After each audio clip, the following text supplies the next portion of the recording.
Señor Jesús,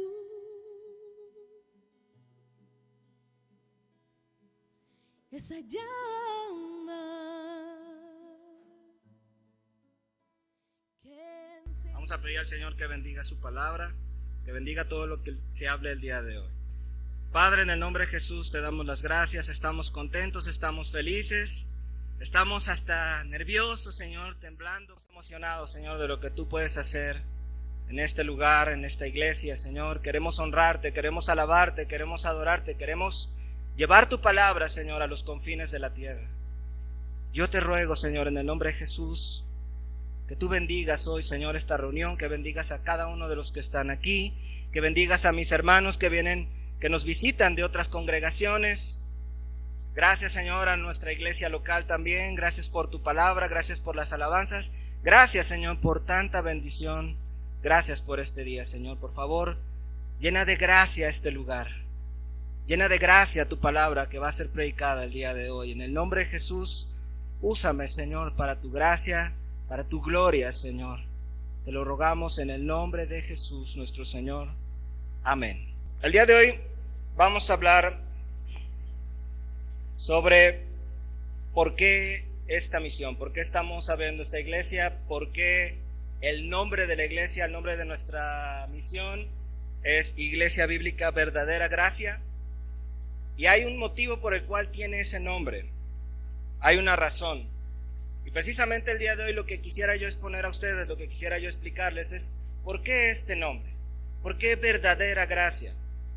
Y vamos a empezar por analizar un poco qué es realmente la gracia de Dios. ¿Por qué?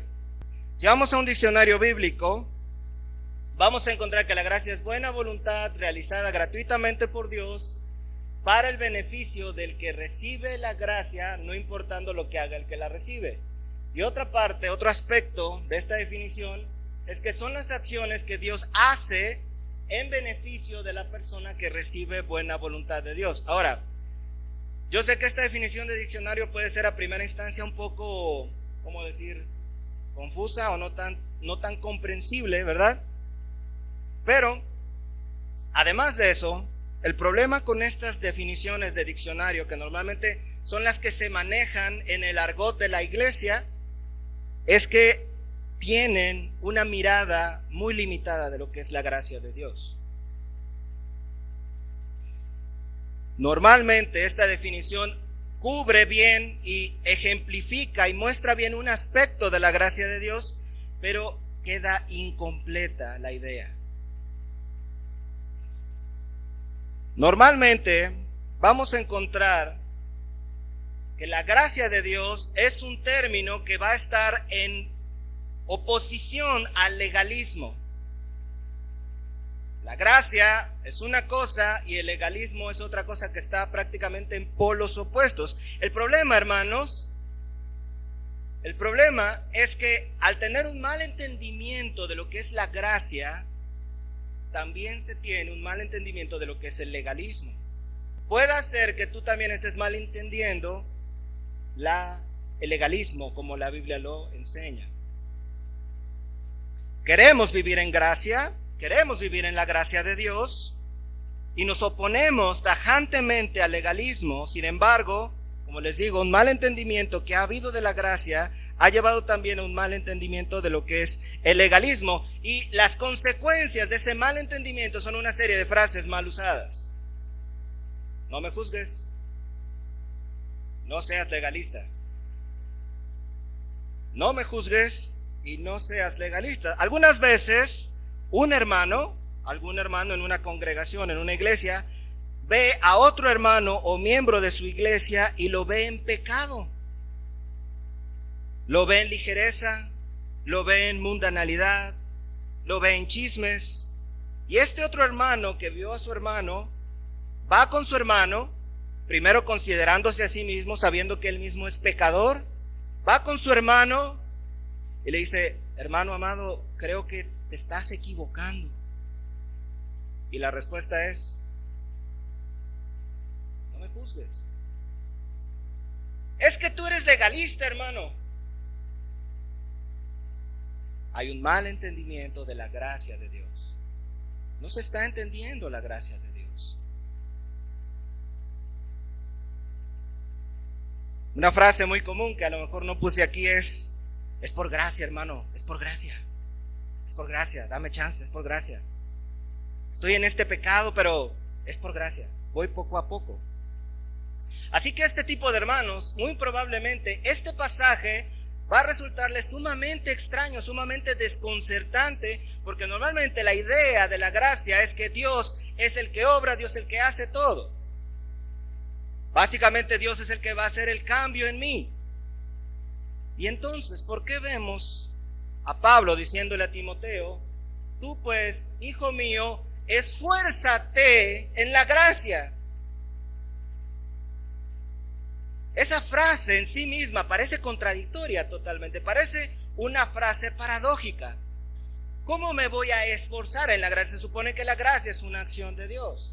Sin embargo, aquí nos invita el apóstol Pablo a esforzarnos en algo que es la gracia, a hacer algo nosotros mismos en ese medio de gracia. Así que es posible que eso nos dé algunas pistas de entender que algo pasa en nuestro entendimiento de la gracia. Antes de explicar mejor la gracia, veamos rápidamente qué sí es el legalismo. El legalismo que vemos en el libro de Gálatas capítulo 5 versículo 4 dice, pues si ustedes, y aquí está la clave, pretenden hacerse justos ante Dios, esa es la clave del legalismo, hermanos. Pretenden hacerse justos ante Dios por cumplir la ley, han quedado separados de Cristo y han caído de la gracia de Dios. Ahí sí, ese es el punto del legalismo, mis hermanos.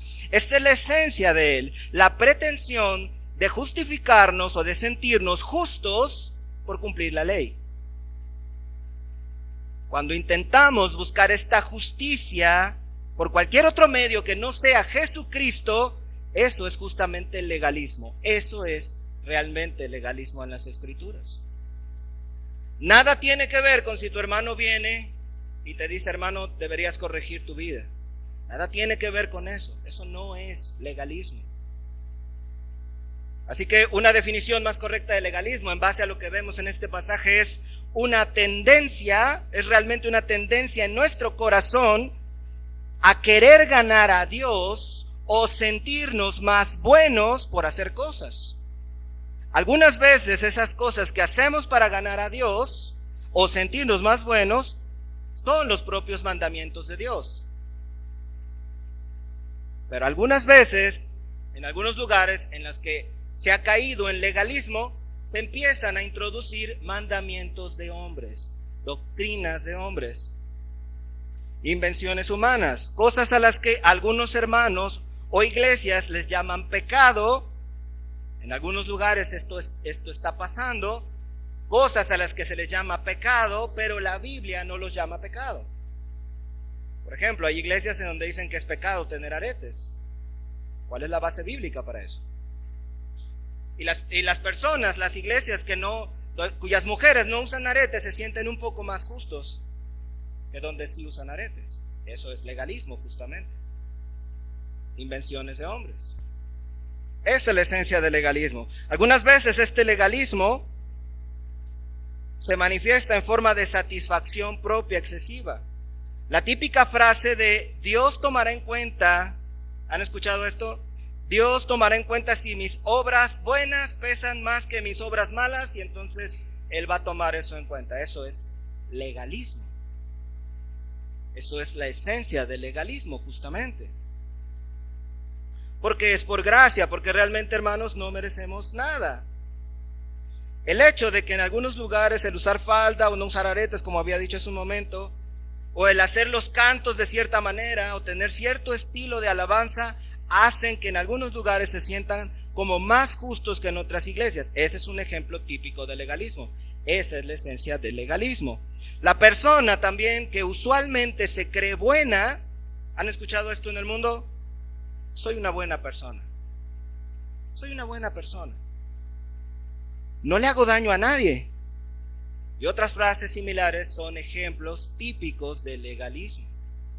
Están pensando que sus obras buenas pueden pesar un poco más que sus obras malas y no entienden la gravedad de sus pecados. Entonces, hermanos, esto es verdad. Todos estos y otros ejemplos de personas no han comprendido que nosotros no somos nada sin Dios y que por tanto todo es por gracia. Pero al mismo tiempo, y aquí es probablemente la columna central de esta enseñanza, al mismo tiempo la gracia se ha malentendido horriblemente en nuestros días. El pastor Miguel Núñez,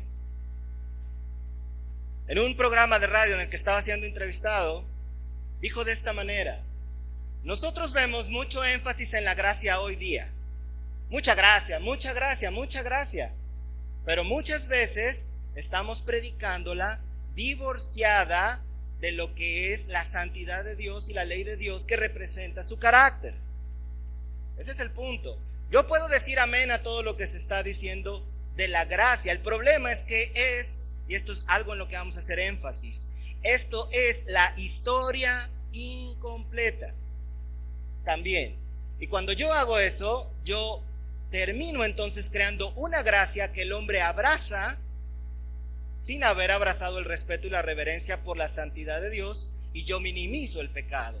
Entonces, en la entrevista, Miguel Núñez empieza a hablar sarcásticamente. Dice, porque a fin de cuentas, Dios nos perdona, todo es por gracia, qué bueno que es por gracia, anoche hice X cosa, pero a fin de cuentas es por gracia. Así que tú has minimizado la importancia y el peso de la santidad de Dios. Yo necesito predicar la palabra balanceadamente. Yo estoy totalmente de acuerdo con esta declaración de Miguel Núñez. Este es un problema que se ha estado generando aquí. Así que, hermanos, básicamente, bíblicamente, ¿qué es la gracia? Y es a lo que quiero llegar el día de hoy. Dice el apóstol Pedro, en Primera de Pedro, capítulo 5, versículo 12, les he escrito brevemente por medio de Silas, a quien considero un hermano fiel. Sobre el final de la carta del apóstol Pedro, él está escribiendo esta como especie de nota al pie.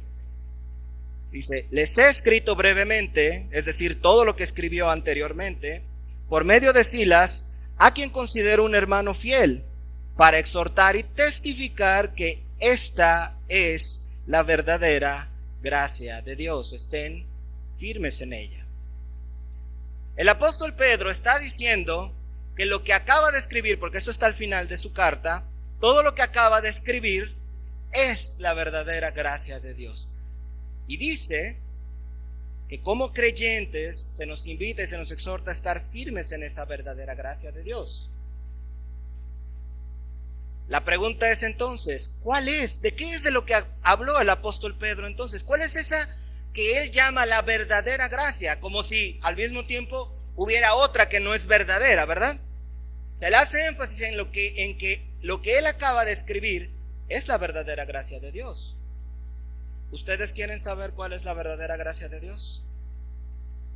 ¿Quieren entender cuál es la verdadera gracia de Dios? ¿Amén o no amén? Ahora, el problema, hermanos, el problema con este pasaje y con lo que Pedro dijo aquí es que muchos de los que hoy hablan de la gracia se escandalizarían de que Pedro diga que lo que él escribió es la verdadera gracia. ¿Saben por qué? Lo llamarían legalista. Porque la carta primera de Pedro, que él acaba de decir, esta es la verdadera gracia de Dios, está llena de exhortaciones, de demandas y de muchos mandamientos, ordenanzas, sugerencias. Lo llamaríamos legalista el día de hoy a Pedro. Y encima de legalista nos escandalizaríamos si dijera Pedro, esta es la verdadera gracia de Dios. ¿Cómo, Pedro? Pero si tu carta está llena de legalismo. No se entiende la gracia, no se entiende el legalismo. ¿Cuál es, hermanos, la verdadera gracia de Dios? ¿Cuál es? Ahora, voy a tratar de hacer, hermanos, mi mejor esfuerzo para explicarles lo más rápido posible 2 diapositivas que son un poco complejas. Fueron difíciles de hacer para mí, de poder llegar a esto. La gracia, o la vida más bien en general, hay como 2 esferas en nuestra vida. En la vida en general, hay una esfera o hay una vida que está fuera de la gracia de Dios. Ahí Dios no está ejerciendo su gracia. Ahí Dios no está obrando en la persona. Y hay otra esfera en la vida de las personas cuando ellos son ingresados en la esfera de la gracia de Dios. Una esfera que está sin la gracia de Dios, en la que solamente existe el favor general de Dios. Es decir, Dios, dice la Escritura, Él hace salir su sol sobre malos y buenos y sobre justos e injustos. Es parte de su gracia, incluso a los no creyentes. Pero hay una parte específica de la gracia, que es de lo que habla el apóstol Pedro, que lo vamos a llamar la vida en gracia. Fuera de la gracia, hermano, fuera de la vida de la gracia, lo que te vas a encontrar en tu vida, en las personas que están fuera de este círculo de la gracia, es pecado, culpa, dolor, desintegración familiar, muerte, y el fin de esta vida sin la gracia de Dios es la condenación eterna. Ese es el fin de la vida sin la gracia de Dios, fuera de la esfera de la gracia de Dios. Efesios 2 del 1 al 3 dice: en cuanto a ustedes, y esta es la condición de la vida fuera de la gracia, ustedes estaban muertos en sus delitos y pecados en los cuales anduvieron en otro tiempo. Muertos, dice la Escritura. Anduvieron en otro tiempo conforme a la corriente de este mundo y al príncipe de la potestad del aire, el espíritu que ahora actúa en los hijos de desobediencia. En otro tiempo todos nosotros vivíamos entre ellos en las pasiones de nuestra carne, haciendo la voluntad de la carne y de la mente, y por naturaleza éramos hijos de ira como los demás. Esa es la vida fuera de la gracia, hermanos. Fuera de la gracia de Dios es otro estilo de vida, otra manera de vivir en la carne, cumpliendo los deseos de la carne, cumpliendo lo que nos venía en nuestras emociones. Y éramos por naturaleza hijos de ira. La ira de Dios estaba sobre el pecador. El apóstol Pedro también en su carta, la carta que habla de la verdadera gracia, expresa nuestra vida anterior fuera de la gracia de la siguiente manera. En 1 de Pedro 1:14 dice: como hijos obedientes, no se conformen a las pasiones que antes tenían estando en su ignorancia. Esa es nuestra vida fuera de la gracia, pasiones que antes teníamos. 1 de Pedro 1:18-19 dice: tengan presente que han sido rescatados de su vana manera de vivir, la cual heredaron de sus padres, no con cosas corruptibles como oro o plata, sino con la sangre preciosa de Cristo, como de un cordero sin mancha y sin contaminación. Así que, hermanos, esa es la vida de gracia, pero vemos esas flechitas, ¿verdad? ¿Por qué?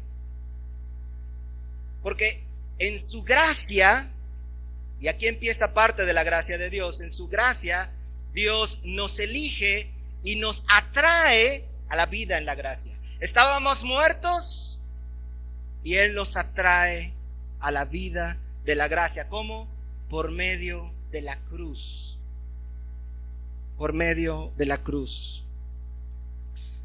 1 de Pedro 1:2 dice: elegidos conforme al previo conocimiento de Dios Padre, por la santificación del Espíritu, para obedecer a Jesucristo. Vean, hemos sido elegidos, dice, por el previo conocimiento de Dios Padre, para obedecer a Jesucristo. Los que pasan de aquella esfera a esa esfera fueron elegidos para obedecer a Jesucristo. Hermano amado, si tú hoy día estás en la vida, en la gracia, déjame decirte que no tiene nada que ver con que eras una buena persona. Lo más probable es que tanto tú como yo lo éramos unos miserables pecadores hundidos en nuestras pasiones y esclavos de nuestros deseos. Y Dios en su gracia nos eligió, dice este pasaje, para obedecer y ser trasladados a la vida en la gracia. Por su gracia fuimos salvos. Así que incluso el que hayamos venido a los pies de Cristo es por gracia. Él llama y Él elige conforme a su soberana voluntad para que obedezcamos a Jesucristo. El típico pasaje que habla de la gracia, Efesios 2 del 4 al 5, dice: pero Dios, quien es rico en misericordia a causa de su gran amor con que nos amó, aun estando muertos en delitos, nos dio vida juntamente con Cristo. Por gracia sois salvos. Así que vemos, hermanos, que toda persona que viene a Jesucristo, que sale de esa horrible esfera de pecado, de dolor, de desintegración familiar, esas personas que están en esta esfera fuera de la gracia, reciben como parte de la gracia de Dios el favor inmerecido de Dios. Y a esto es a lo que Pedro le llama también verdadera gracia. Es esta obra que Dios hace de atraernos a la vida en la gracia. ¿Se va entendiendo hasta aquí o ya los enredé? ¿Sí los enredé? ¿O sí me entendieron? Muy bien, hermanos. Ahora, aquí empieza el problema. Justamente aquí empieza el problema. El problema viene generalmente en este punto. He escuchado a muchas personas entender este proceso. Entienden que no tienen mérito alguno en esto. Es notable que esta obra es totalmente de Dios, sin mérito humano, pero, como dijo el pastor Núñez en la cita que citamos, es la historia, ¿cómo dijo? Incompleta. Miren si puso atención la hermana. Es la historia incompleta. Ahora viene la otra parte de la historia.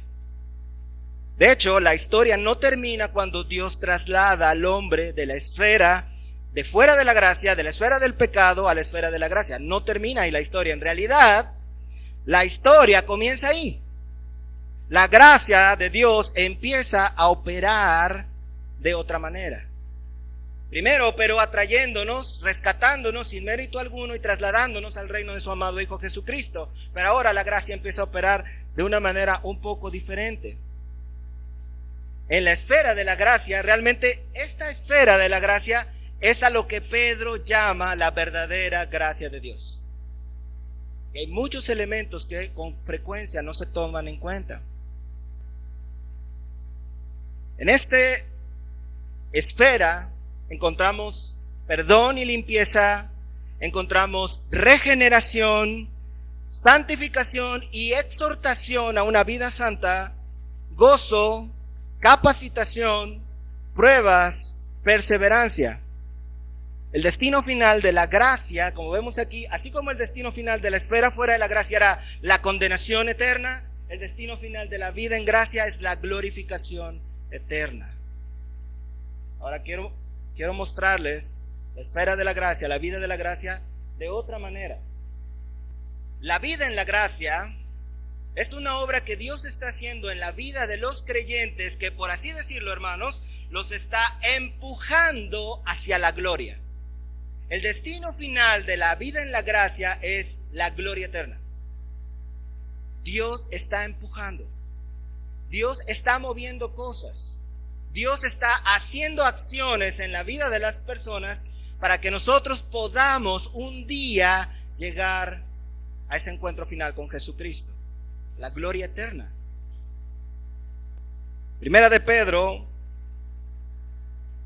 1, del 3 al 5, dice así: bendito sea el Dios y Padre de nuestro Señor Jesucristo, quien según su grande misericordia nos ha hecho nacer de nuevo para una esperanza viva. Esa es nuestra esperanza, una esperanza viva por medio de la resurrección de Jesucristo de entre los muertos, para una herencia incorruptible, incontaminable e inmarchitable, reservada en los cielos, para ustedes que son guardados por el poder de Dios mediante la salvación, preparada para ser revelada en el día final.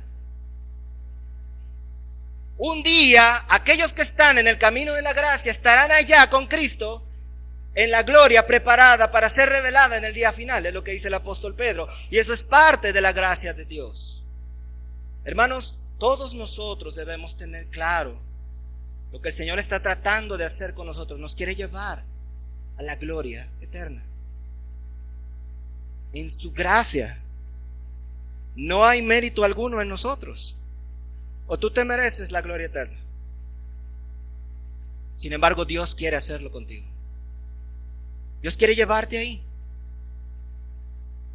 Y Dios, antes de llevarte a la gloria eterna, tiene primero que trasladarte a esa vida en la gracia. ¿Entiende? ¿Se entiende? No puedes llegar a la vida en la gracia si estás en la esfera del pecado y de la muerte. No se puede. El fin de esa esfera es la condenación. Pero una vez trasladado a la vida en gracia, si tú estás viviendo la vida en la gracia, tu destino final, por la gracia de Dios, será la gloria eterna. ¿Cuántos dicen amén a eso?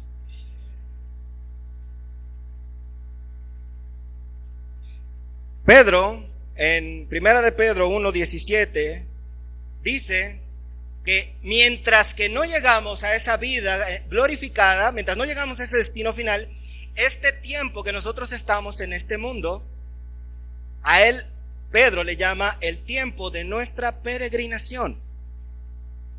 En otras palabras, Pedro está diciendo que el camino que estamos nosotros siguiendo aquí, mientras tanto no estamos allá, es una peregrinación. Y en ese camino de gracia existen todas las cosas que hace un momento comenté: perdón, regeneración, santificación, gozo, capacitación, pruebas, perseverancia. Todas estas cosas de las que estoy hablando son parte de la gracia de Dios. Si estas cosas no se están efectuando en tu vida, probablemente no estás en la vida de la gracia, hermano. Si en tu vida no se está llevando a cabo la regeneración, la santificación, el gozo, la capacitación, las pruebas y la perseverancia, es probable que el destino al que vayas no sea precisamente la gloria eterna. Mi pregunta es: ¿estás en la vida de la verdadera gracia de Dios, de la que habla las Escrituras? En esta vida somos guardados por el poder de Dios mientras llegamos a nuestro destino final. Esa manera, esa obra que Dios hace de guardarnos en el camino para llegar al final, es parte también de su gracia.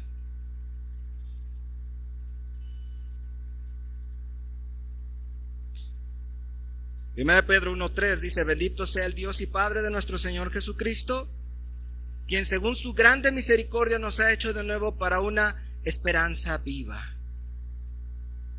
Dios nos regeneró también, nos ha hecho nacer de nuevo. En la vida, en la gracia, Dios transforma al pecador. Ya no tiene solamente la naturaleza pecaminosa, hermanos. Una vez que una persona entra en la vida de la gracia, hermanos, y esto es algo que tiene que quedar claro a cada persona. Una vez que tú entras a la vida de la gracia que Dios te trae por su gracia a su camino, ya no eres la misma persona. No puedes ser el mismo, porque Dios hace nacer de nuevo. Te hace de nuevo, te forma de nuevo. Tus anhelos cambian, tu amor y tu lealtad hacia ciertas personas cambia. La manera en que ves el mundo en general cambia. Las cosas que antes te atraían mucho del mundo ya no te atraen tanto. Ahora te atrae la vida espiritual. Ahora te atrae la vida de comunión de la iglesia. Tu vida ha cambiado. ¿Por qué? Porque has nacido de nuevo. Has sido regenerado. Una nueva naturaleza se te ha dado. Antes disfrutabas en las borracheras, tal vez. Hoy día abominas esas prácticas, porque tu naturaleza ha sido cambiada. Es parte de la vida en la gracia.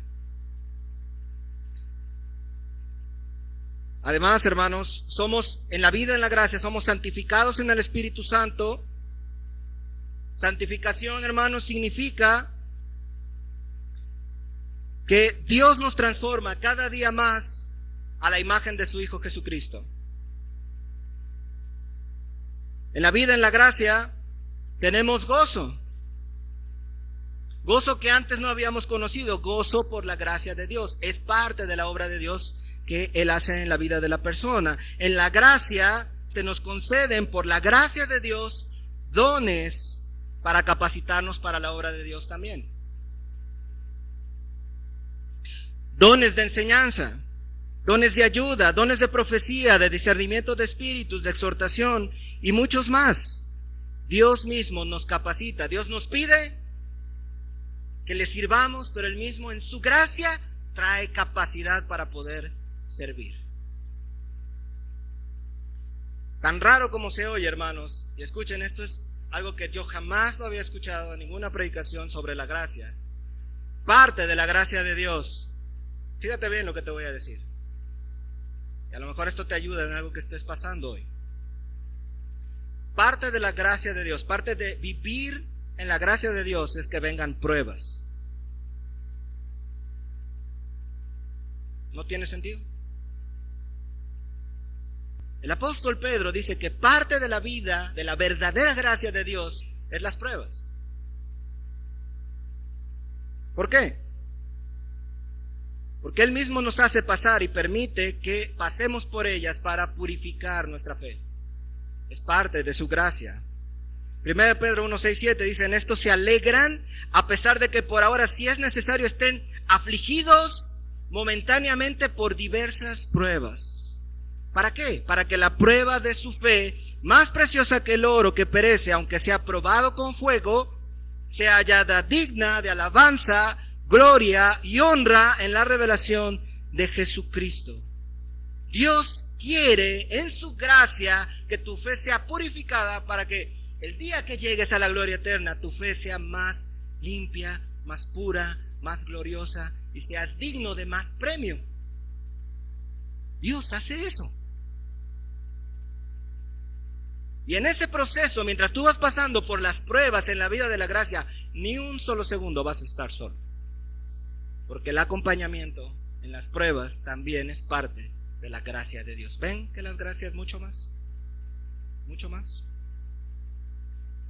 Esta, hermanos, es a lo que Pedro llama la verdadera gracia de Dios. Una vida de pruebas, una vida en la que Dios nos ayuda a perseverar, una vida en la que Dios nos capacita. Esta es la verdadera gracia de Dios. Tú estás, hermano, en peregrinaje ahora. Mi pregunta para ti es: ¿estás hoy en la esfera de la gracia de Dios? ¿Estás en el camino de la gracia de Dios? Gloria a Dios si así es. Hermano, ¿has caído? ¿Has pecado? ¿Estás apartándote de Dios? Hay perdón en la vida, en la gracia. Puedes acercarte al trono de la gracia para hallar misericordia y oportuno socorro. Es la vida en la gracia. Caíste, hay perdón. Hay perdón para ti. ¿Sientes que no puedes cambiar, hermanos? En la vida en la gracia, en la verdadera gracia, hay regeneración para ti. Dios te transforma todo tu interior, todo tu corazón, todas tus pasiones. Puedes cambiar. En la vida en la gracia, Dios obra eso para ti. ¿Ves muy difícil la lucha contra tus pasiones? ¿Eres vencido por tus pecados? Dios te da perdón, pero también te está santificando, hermano. No decaigas. Confía en su gracia. Si estás en el camino de gracia, Dios ya está actuando, ya está obrando hoy en ti. Si estás en el camino de la gracia. ¿Estás abatido, hermano? Aférrate a esta gracia y siente el gozo que el Señor te da. Hermano, date cuenta que todas estas cosas no tienen nada que ver con que nosotros seamos buenas personas. Es Dios en su gracia el que nos da estos regalos por su gracia, por su favor inmerecido. Hermano, ¿no te sientes apto o apta para la tarea que Dios te encomienda? Primeramente, ¿quién te dijo que hay alguien apto? Aférrate a esta gracia y Dios te va a capacitar para la obra que Él quiere que hagas. Él en su gracia te va a dar los dones o te dio los dones para hacer la obra que Él quiere que hagas. Es gracia también. Yo estoy parado aquí el día de hoy y es por gracia.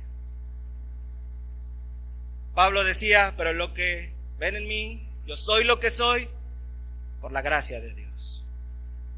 No hay mérito, no hay mérito.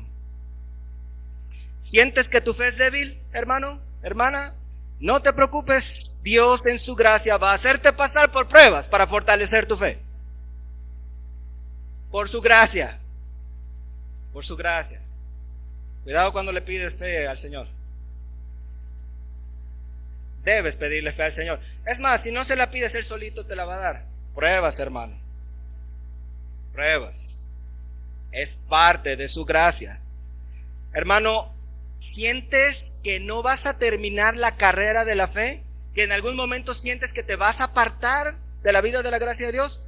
Dios en su gracia también te da perseverancia para que llegues hasta el final. Él está haciendo todo.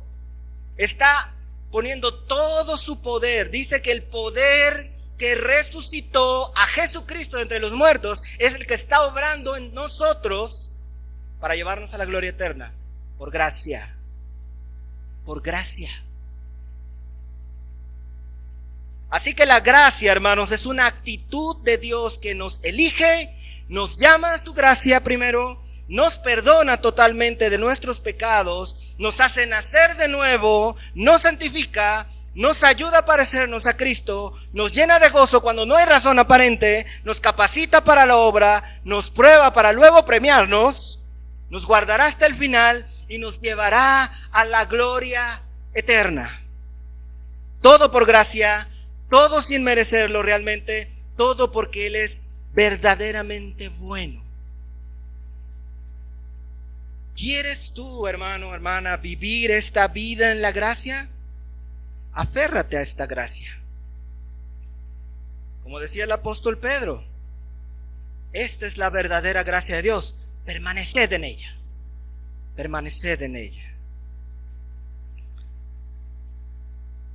Amigo, que vienes el día de hoy también, hermano, ¿vienes aquí sin Jesucristo? ¿No conoces tal vez todavía al Señor?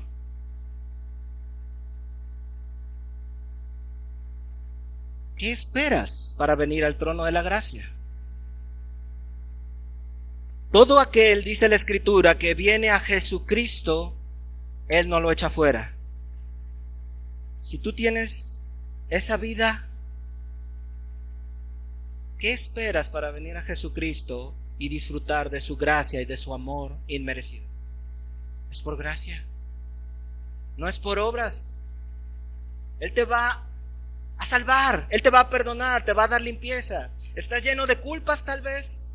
¿De ansiedades, de temores? Ven a Cristo y Él te va a dar gozo y paz por su gracia. Amén. Toda la gloria, hermanos, y la alabanza sean a Él por su gracia, por la verdadera gracia de Dios.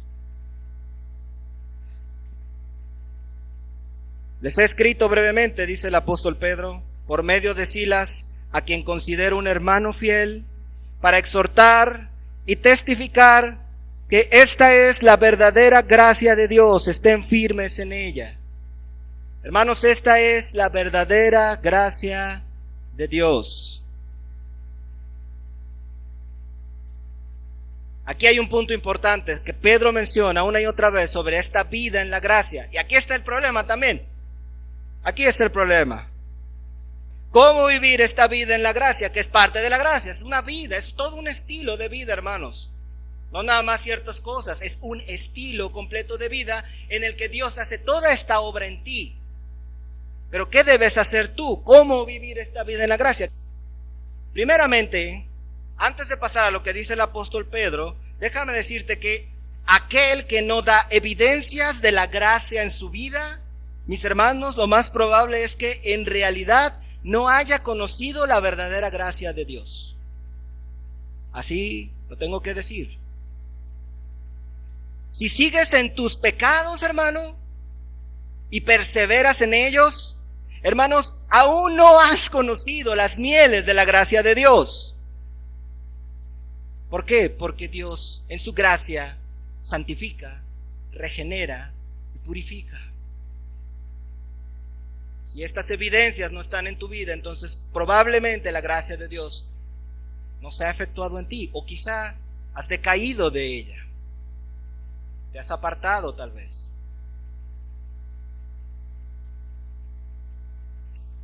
Solamente debes venir a Cristo y pedirle, hermano, si esta es tu situación, que te perdone y te salve verdaderamente, y Él te concederá entrada amplia en la gracia.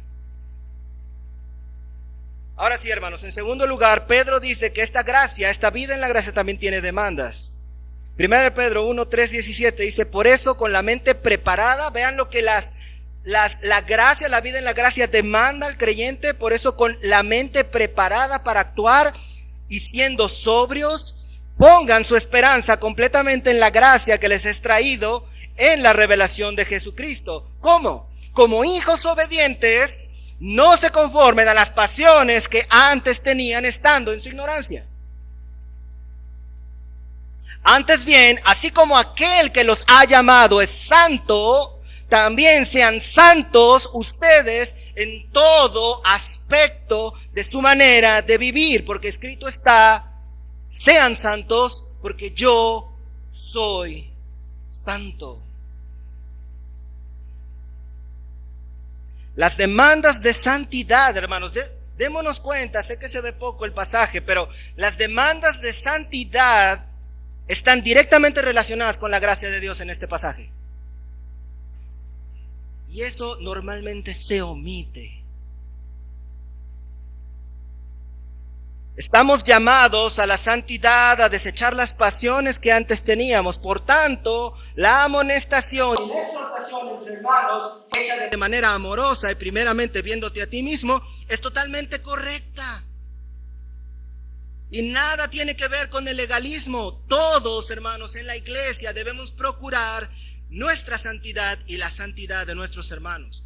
De ninguna manera en una actitud de fariseo, creyéndote bueno tú cuando vas con tu hermano. Nada de eso.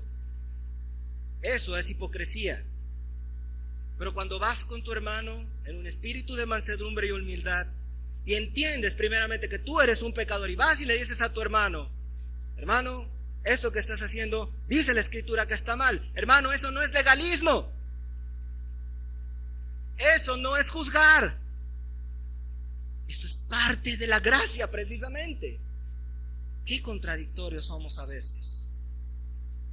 Qué contradictorios podemos llegar a ser cuando no entendemos la verdadera gracia de Dios. 1 Pedro 4, 2, 4 dice, para vivir el tiempo que le queda en la carne, es decir, esta vida, el tiempo de nuestra peregrinación, no en las pasiones de los hombres, sino en la voluntad de Dios, porque ya es suficiente el haber hecho en el tiempo pasado los deseos de los gentiles. Ya basta, dice Pedro. Habiendo andado en sensualidad, en bajas pasiones, en borracheras, en orgías, en banquetes y en abominables idolatrías. Ya basta, dice el apóstol Pedro. Eso no forma parte de la vida de la gracia de Dios. A ellos les parece cosa extraña. ¿A quiénes? A los gentiles, a nuestros amigos del mundo. Les parece cosa extraña que ya no corran con ellos en el mismo desenfreno de disolución, y por eso los ultrajan. Esto que Pedro llama el tiempo pasado en el que vivíamos en los deseos de los gentiles es precisamente ese tiempo fuera de la gracia. Era el tiempo de nuestra ignorancia. Pero ahora el tiempo que nos resta por vivir, hermanos, el tiempo que nos resta por vivir, dice el apóstol Pedro, es decir, el tiempo de nuestra peregrinación, debemos vivir conforme a la voluntad de Dios y no conforme a las pasiones de los demás. Y hermanos, esta es la verdadera gracia de Dios. ¿Ya ven por qué estaba incompleta la definición del principio?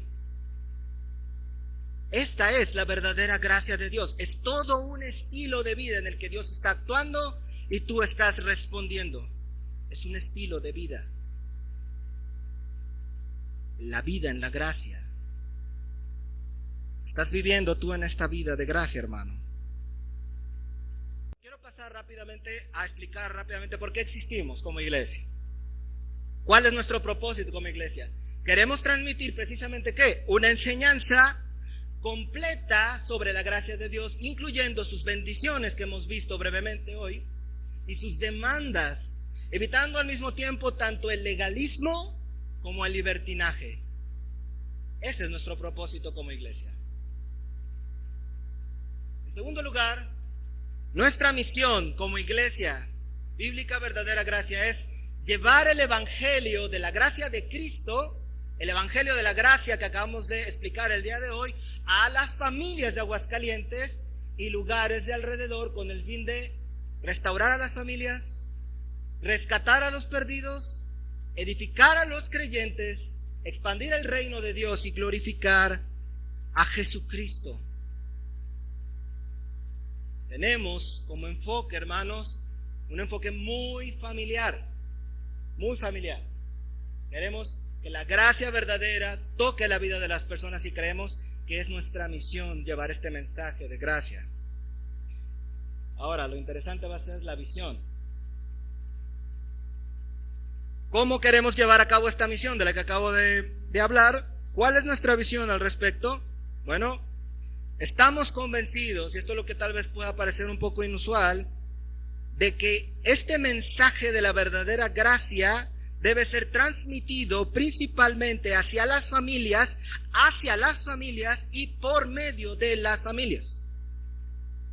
Primero, hacia las familias, un enfoque familiar. ¿Por qué? Porque eso es lo que vemos en las Escrituras. Pero además, no solo hacia las familias, sino que por medio de las familias, hacia su círculo familiar, ese mensaje de la gracia sea regado. Es nuestra convicción que las familias son el medio principal que Dios ha usado en las Escrituras para transmitir su palabra, por lo que nuestra visión es enseñar a las familias el diseño de Dios para ellas y a través de ellas. Acabamos de terminar en nuestra iglesia hace no muchas semanas una serie de enseñanzas sobre la familia, el diseño de Dios para la familia.